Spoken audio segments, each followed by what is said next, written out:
Hello internet, it's Richard from Fibre Factory. We haven't been doing much filming lately, as to be honest I've just totally forgot, and it wasn't really much interest going on.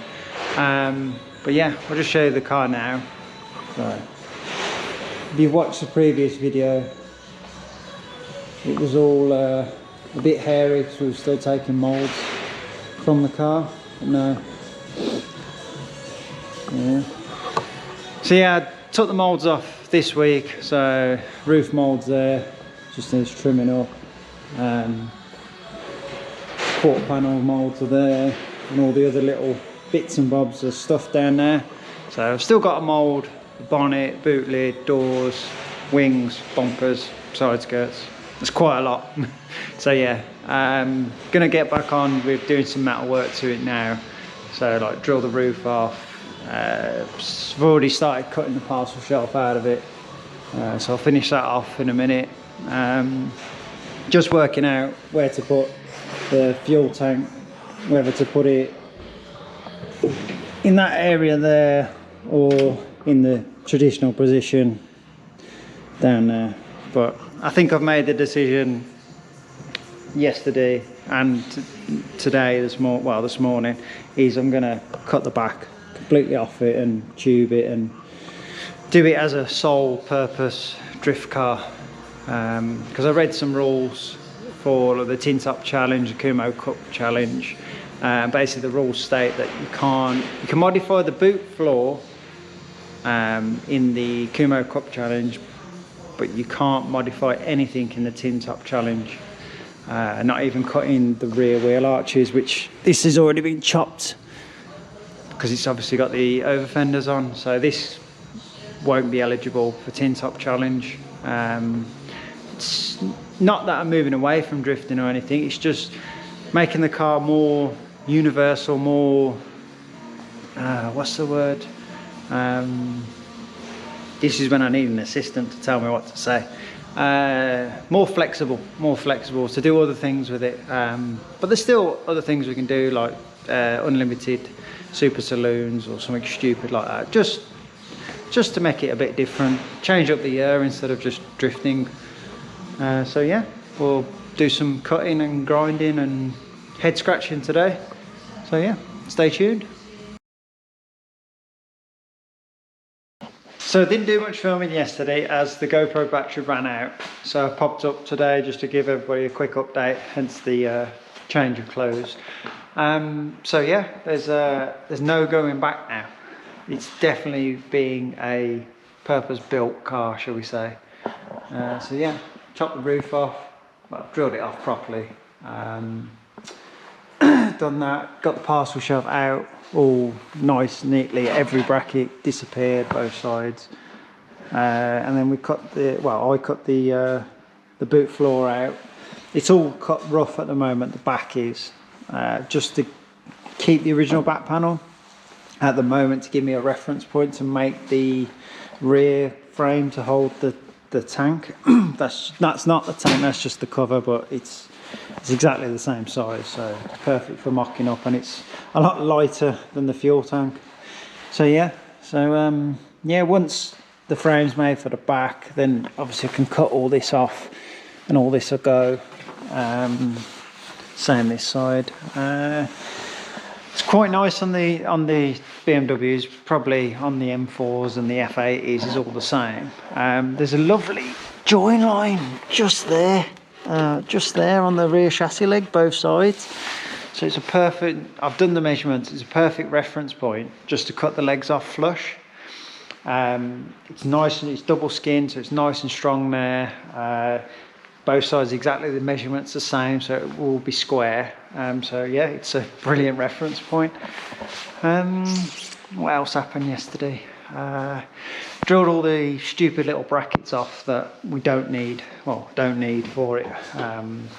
So yeah, obviously there was the handbrake support thing for the cables, so I've got rid of that. There's a little bracket on the floor, still haven't chopped these out yet. There was some other little brackets down on the floor there. So yeah, that's all gone, that's all sorted. saying a lot. I know exactly what I want to say, but I'm just saying a lot. But I've got to put a bar in, a harness bar from there to there, both sides. As where we put the where I put the dry sump tank. You can't run the passenger harness there back to the back to this tube. So we'll just put 2 extra bars in, put the harness on, nice and safe. Seen a lot of guys doing that now. It seems to be the standard thing to do with all modern cages.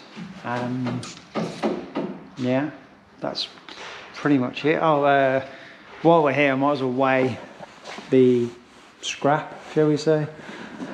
But yeah, so shocked because secret, I've already weighed all this stuff, but I was so shocked at actually how heavy this piece is. Just the sheer amount of sealer that's on it and under the car, it's just crazy. You can see why these modern cars feel vague. They give you like a false sense of security when you're driving them fast on track. Not like, you know, something like a Nissan or an E36 or something of that era where it's quite raw. So yeah, might getting some prices, might have the car acid dipped to get rid of everything and go full spec, shall we say. But it depends, money depending. Like if it was a no limit budget, then it'd be acid dipped before and it'd have been cut up a long time ago. It's only the recent week I've made the decision to be a purpose built car, shall we say. Go full to town on it, well, within reason, within a budget. So yeah, hence why it's all getting chopped up. The roof was always going to get cut off it originally because I've made the mould for the to run a carbon roof, but was never going to cut the back off it. But it just circumstances have slightly changed, and why not? So yeah, we'll weigh some of these bits out and see what you guys think. I'll do it. I'll put this on the scales for now, just to show you actually how heavy it is. So the scales are on 0. Just that little piece on its own is 3.1 kilo. And like, you just wouldn't think it. I know it's got the battery tray thing on it, but for the size of it, it's crazy how much sealer's on it. This bit was above the front, I don't know what you call it really. It was in the front, just as we drilled the roof off, it was there. So yeah, just that piece, just that piece on its own is 1.5. So yeah, it's quite thick. And then the rear parcel shelf, it doesn't actually feel like it weighs a lot. But yeah. Kick them all out of the way, which is 3.3. So just in that little bit there, there's 6. It's like 7.5 kilo just in those 3 bits there. So we'll confirm. See how shit my maths are. Okay, so it's 7.9. So yeah, 7.9 kilo just in that. Now we've got like these little bits, like these little bits and bobs that shouldn't really weigh a lot, but every little helps. Look at that, 300 grams there. I know it doesn't sound a lot, but when you consider like how small they are, it's crazy. Like, I know it's nothing, but yeah, it's crazy. And then obviously the stock handbrake as well, which is, yeah, it takes it up. It's nearly it's a 9.2. Right, I'll take all this off and then put the back bit on, which actually, considering the size of it, it doesn't actually weigh that much.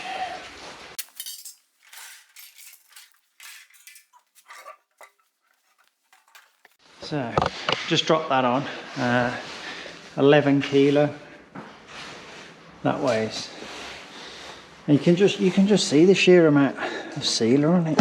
It's just crazy. So there's 11 kilo there, and there was 9.2 there. So that's 20, yeah, 20, call it 20 kilo for argument's sake. So yeah, 20 kilo just in those sections. We'll weigh the roof next.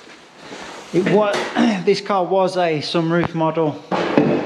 So inside the roof is the sunroof panel. None of the mechanism's been there because it's all been chopped away, but you've got the steel panel and then the support which was there. But this weighs an absolute bloody ton.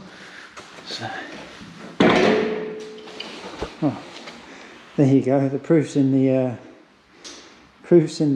weighing, shall we say? 17.3. So yeah.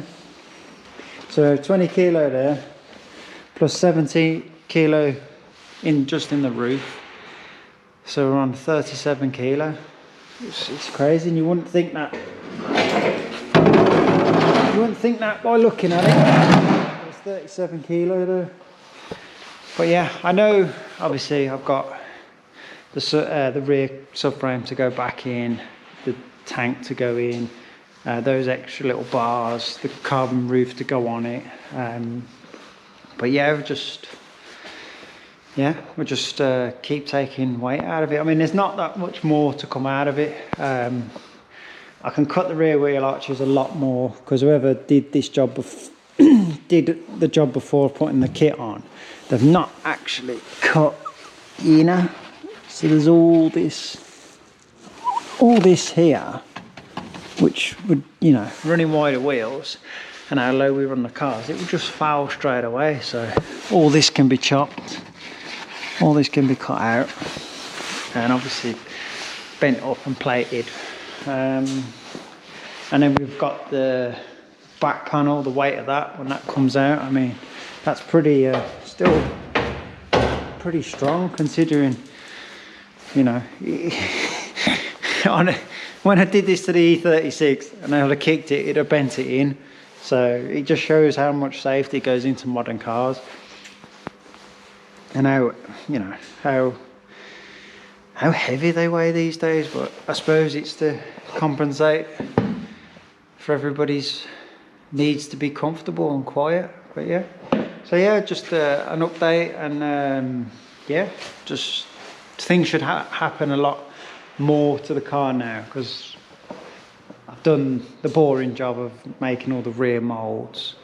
So yeah, it's time to cut it up a bit, get those bars in, obviously pull the dashboard out, dry some tank out, this carbon sheet that I made, and yeah, get the inside prepped. Well, if I send it for dipping. If I send it for dipping, then there won't be any prep work. It'll be going straight to the dipper. So there'll be another video on weighing the body shell before and after, and seeing how much weight I actually lose out of it. But yeah, so yeah, keep liking the videos and subscribing and all that internet jazz. So yeah, catch you next time.